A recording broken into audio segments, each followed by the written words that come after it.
कि मन करे आजुए और कटा जाई रेल में कि खा गईलू ही जिंदगी जान मोहब्बत के खेल में कि खा गईलू ही जिंदगी जान मोहब्बत के खेल में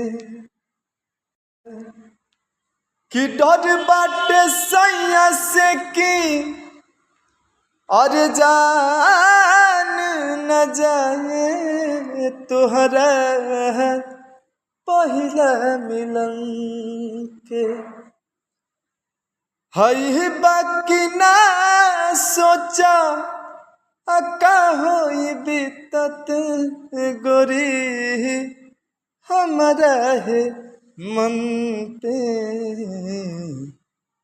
सोचल जाए लगी जान हो कहियो कोरवे में कटत रहे रत हो अब तू बनिलू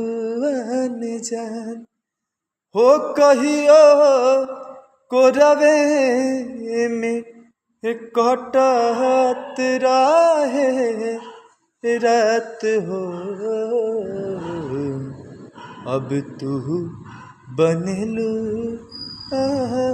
जान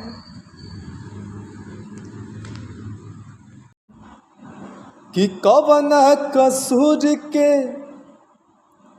दिहलू तू सजा हो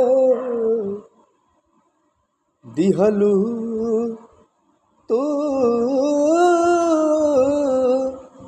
सजा हो जा खुश रही हो जान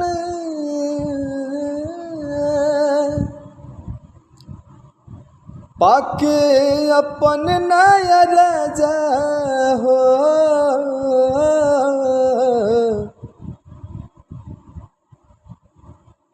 खूब पीहा मजा और लुटी हो रानी मजा हो लुटी हो रानी